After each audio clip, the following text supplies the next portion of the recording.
What are your surest predictions for this space? What do I think? I actually think we're all going to have digital wallets much sooner than people realize.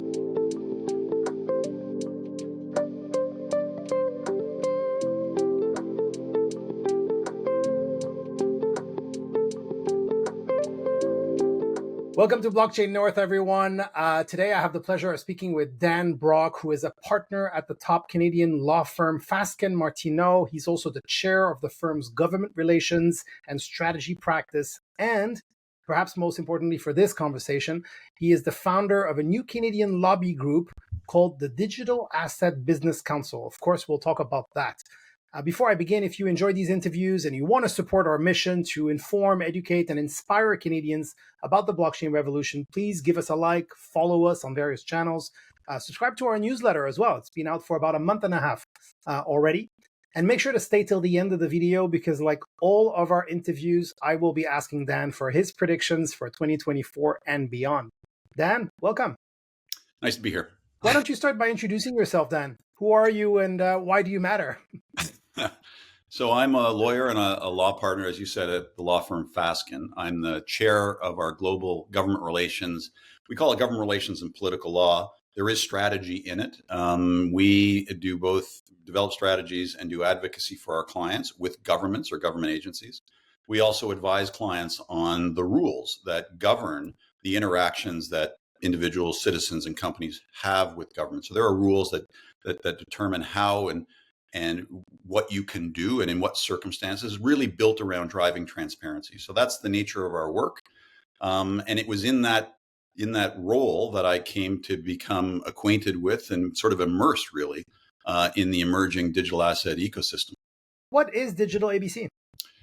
So DigitalABC is essentially an organization that sort of wants to set itself up to be a constructive channel of dialogue between this emerging digital asset marketplace, digital asset ecosystem, and government. And I say government, I mean government writ large. The federal government in Canada, of course, and maybe provincial governments, but sort of across government. And why I think there is an opportunity for this is because just like the public, many people in the public are struggling to understand this emerging space, cryptocurrency, NFTs, blockchain. So too is government. Now, government agencies have different responsibilities and roles within government, and they have sometimes a challenge in coordinating and communicating between those channels. And the same thing is true of industry. So I simply feel that there is an opportunity to both help the industry move in a positive direction from a policy, law, and regulatory point of view, but also be kind of a constructive interlocutor with government to maybe help government itself in the work it has to do in figuring this new economy, this new digital space out, and making both protecting Canadians, but also not stifling innovation and growth. What inspired you specifically to launch a new lobby group to represent the industry in Canada? Well, so the lobby group, in a way, is sort of the successor to what I call a special purpose coalition that we had created back in 2022. And that coalition emerged because the federal government, the Federal Department of Finance, brought forward a legislative proposal that, if enacted, was going to have serious repercussions for the proof of work digital asset mining sector, which is large and growing in Canada. So these companies came together. This was a decision of government that was going to adversely affect them. And the question was, well, what can we do about it? So what we did was we brought them all together and created a coalition, basically a digital asset mining coalition, representing a diversity of interests throughout the supply chain in this world of proof of work, hash rate production, and digital asset mining, to be able to have a conversation with government so that make sure that they understood what they were doing, what the adverse impacts it was going to have on the industry, and put forward proposals that would be alternatives to what they wanted to do. In other words, to protect the industry and put it on a footing for growth. This initiative, this coalition, has been going on for 2 years. And what we realized through our engagement was government is still struggling to understand this system in all of its complexity, this ecosystem in all of its complexity. And we thought that it made sense for us to stop being a coalition per se and become something a bit more permanent, something that government could look at and say, okay, this is an organization that will be around for a while. So we set this up to effectively broker the conversation and keep the conversation going between these stakeholders in the digital asset ecosystem and government. Now, the goal of DigitalABC is not just to represent mining companies, digital asset mining companies in Canada. The challenges that that sector faces with government is faced by all the sectors in this emerging in the emerging digital asset ecosystem.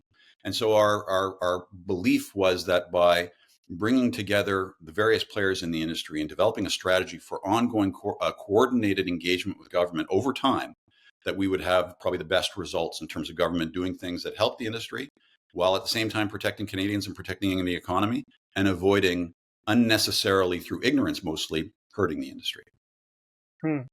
So there are already two relatively well-known organizations, the Canadian Blockchain Consortium, which as far as I understand is not a lobby, but an industry association. I'll let the lawyers and others decide what the nuances are here. And the other one is the Canadian Web3 Council, which is, as far as I know, a registered lobby. Is the main differentiation the fact that you represent miners? Will you open it up to other organizations? And kind of what are your plans basically to make sure that what you do builds on or differentiates from what others are doing? Sure. Well, firstly, the Canadian Blockchain Consortium, we collaborate closely with them and have collaborated closely with them. So on the conference that we're going to have, the Law, Regulation and Policy Conference that we'll talk about in a bit, that we're going to have in Ottawa, they're a partner of ours in putting that conference on. So we collaborate closely with them. You're right. They are an ecosystem builder, and they do some engagement with government, but they haven't really set themselves up to do ongoing advocacy per se. So that is a slight distinction. There's a complementarity there between what we want to do and what the CBC does, which is why we will have a good collaboration with them. I am aware of the Web3 Council. I think it's terrific. We know a lot of the players that are involved with that organization. And the goal here is not to compete. The goal here is to add additional voices to engage with government. So I see the Digital Asset Business Council, which does represent the mining sector, so the proof of work sector, but we'll also have a broader sort of mandate as we move forward, as really working closely and being well coordinated with the Web3 Council. So it's not a competition. It is the belief that the more well-informed, properly engaged stakeholders you can bring to government in this space that have a coordinated approach, that kind of are not working at cross purposes, the better it'll be.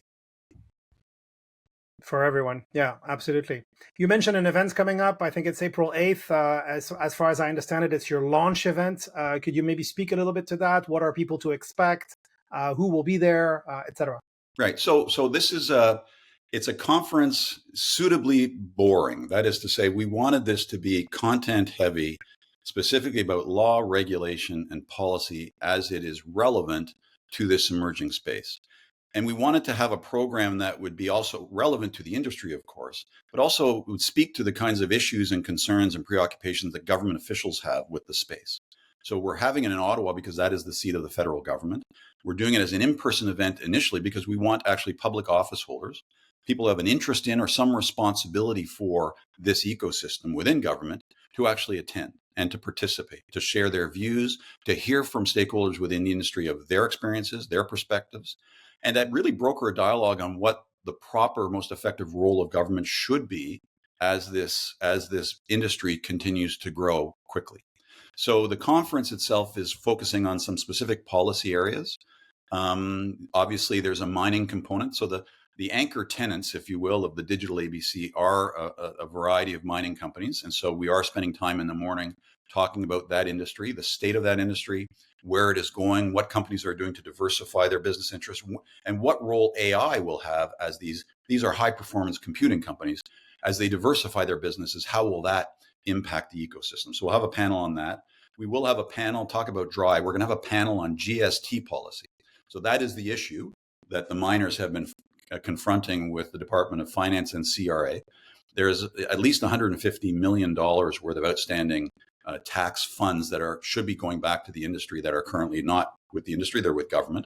So we're going to talk about that issue, where it came from, where it sits now, and what the solution is going to be for the industry going forward. We also wanted to talk, as I said, we want to hear from the people inside government whose job it is to figure out this sector. And the best person for that, I think, at least at the political level, is Michelle Rempel-Garner. And she is the co-chair of what was created, a newly formed all-party government caucus. That means it has members of parliament from all the parties as well as senators. And their self defined role is to figure out this sector, figure out what the proper role of government should be in this sector, both to protect Canadians, to preserve the economy, to ensure the rule of law in this space, as with all others, but also look for those, what are those opportunities? What are the opportunities for the industry? And what are the blind spots of government that should be addressed in order for government to do its job? So that's going to be a fascinating panel. That will be moderated by David Lametti, the former Attorney General and Justice Minister. And there may be others participating in that panel, but Ms. Rempel Gardner will be on there as well. In the afternoon, we're kind of going a bit wider. We're doing regulatory issues writ large that are affecting the industry. So whether it's the regulation of NFTs, securities law, financial instruments, where the industry fits in terms of the financial services sector. And then lastly, we're going really wide. We basically will have a panel on where this ecosystem is going generally. What is the future? Are we all really going to be wearing the headsets and living in an entire virtual universe? Or is the future more of what we have today, but with a stronger overlay of a digital economy and digital interaction with the economy? And then we're going to have a party in the evening. Nice. That's a nice way to finish that fairly dense and there have of course very serious. There have been some conferences like this at various places, but I don't think any that were really focused on a dialogue with government, sort of meeting government where it's at, right? So our goal here is not to just preach at government about how this ecosystem is the future and they better get on board. It's really, what are the preoccupations that government have? And let's be respectful of that, and let's address directly those issues through this conference, through this ongoing dialogue.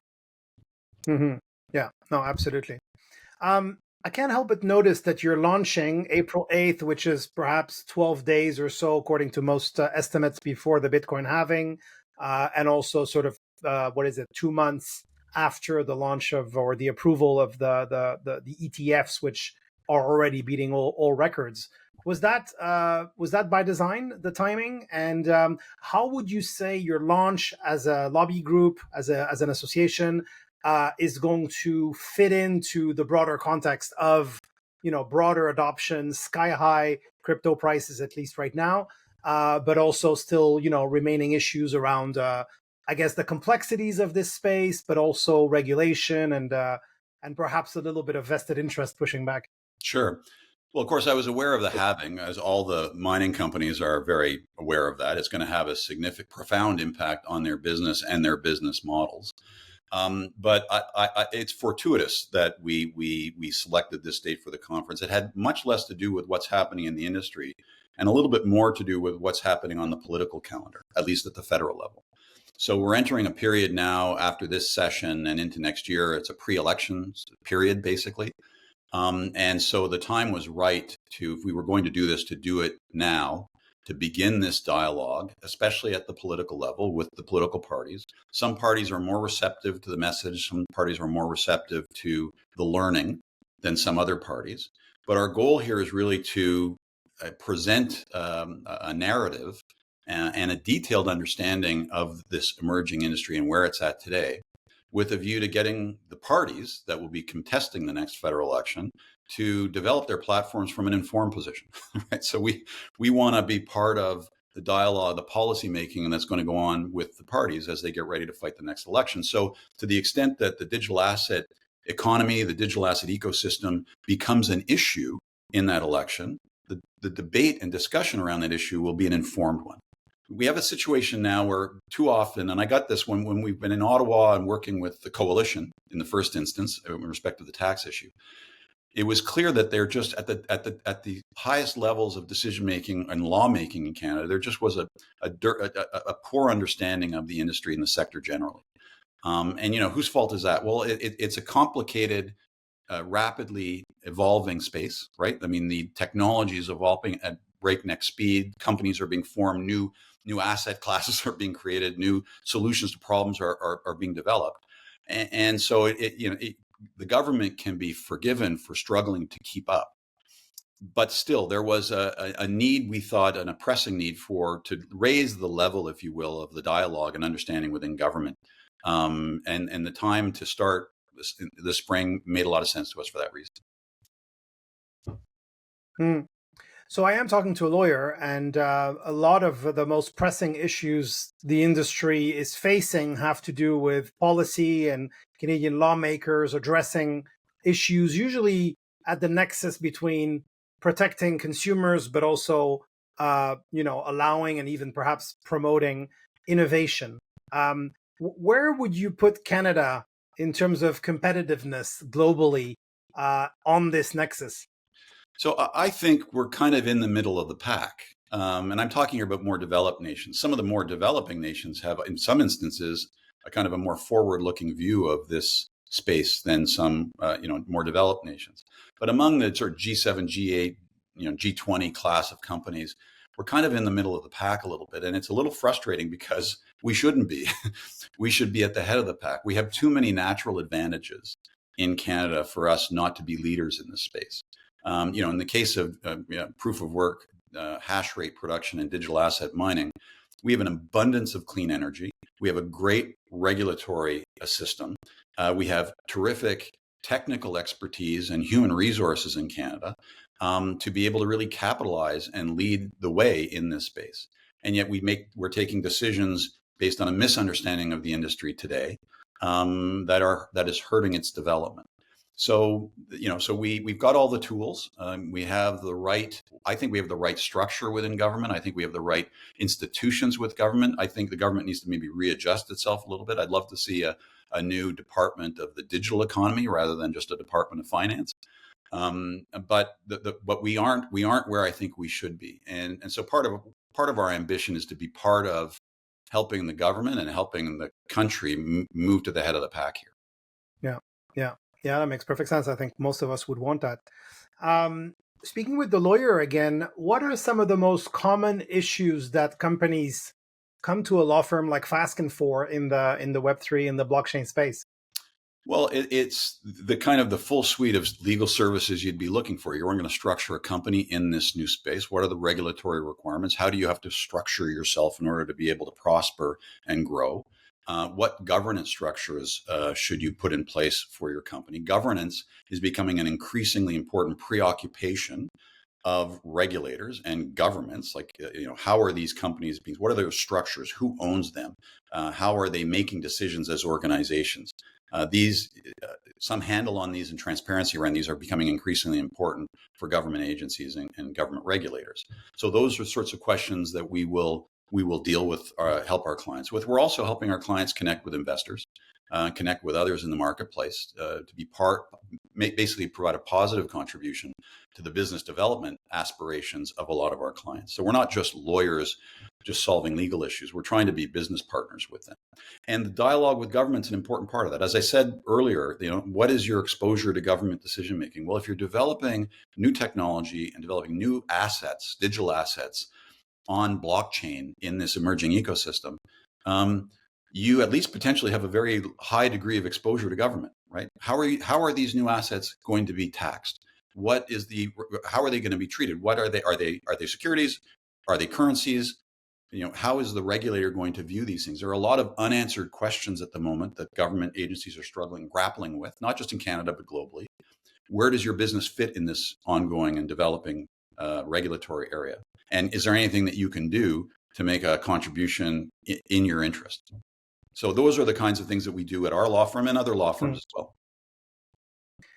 I'm curious to ask you a personal question, and it remains, rest assured, very much within the context of this conversation. But you told me when we first met that you were admittedly relatively new to this space, and frankly, most people are, of course, because it is a very new space. But you are obviously very well educated, and you are very technical as well in your understanding of the law and policy and technicalities around, like you said, registering a company and all those kinds of corporate issues. Let's say. Can you tell us a little bit about your journey from, perhaps not knowing or even having preconceptions like most of us about the blockchain space to where you are now, and also perhaps even take examples, if you have them, of colleagues with who you had perhaps interesting discussions, as they may still be facing some of these, preconceptions today? Sure. Well, as a lawyer, you never want to lead with the fact that you're not an expert in something. Most lawyers will want to reassure people that they know what they're talking about, and I'm like that too. However, in all honesty, I'm not an expert in this space. Now, the good news for me is I'm surrounded by lawyers who are technical and legal experts in the area, so I benefit from this sort of collective knowledge that I have in a law firm like ours with the colleagues that I have. But I really have come to learn the space sort of slowly. As I mentioned, that my first exposure to this was in 2016, and despite repeated efforts of my colleagues to explain to me how the blockchain worked, I remember leaving those briefings thinking, I think I understand, but I'm not entirely sure. But one thing I did understand was that this was going to matter to government, and so my like many lawyers, you get a client and you work on a problem, and through working on that problem, you learn a lot, and that really is my story here. When I came to create the coalition, I couldn't have explained to you what hash rate was. I didn't understand the relationship between mining companies and pools. I didn't understand the compensation structures that pools are using. So there's a whole bunch of technical stuff I had no clue about. But over the last 2 years, working intimately with these companies and try to develop kind of a response to what the government was doing, you learn a few things. And even now in creating the Digital Asset Business Council and going beyond just the mining space, learning about things like the importance of digital scarcity, in Web3, allowing people to create digital value that they can retain and benefit from over time. An artist or a musician who can create a piece of music, put it out in an NFT, and be able to program it so that they could actually have a revenue stream as that asset sort of exists in the digital world, is traded, is sold, is whatever. That blew me away. Forever. And these are the kinds of things that I'm learning as I continue on this journey. You talk to colleagues, and I have to say there's kind of a generational aspect to this. I mean, I'm almost 60, and I've struggled to kind of really, it's almost a fear factor, struggled to sort of accept that the digital ecosystem is real, is not going away, and it's going to be an important part of the future. It's going to be an important part of my children's future. And so when I've spoken to my older colleagues, I get a lot of reticence. I get a lot of negativity. You're doing crypto, why are we talking about that?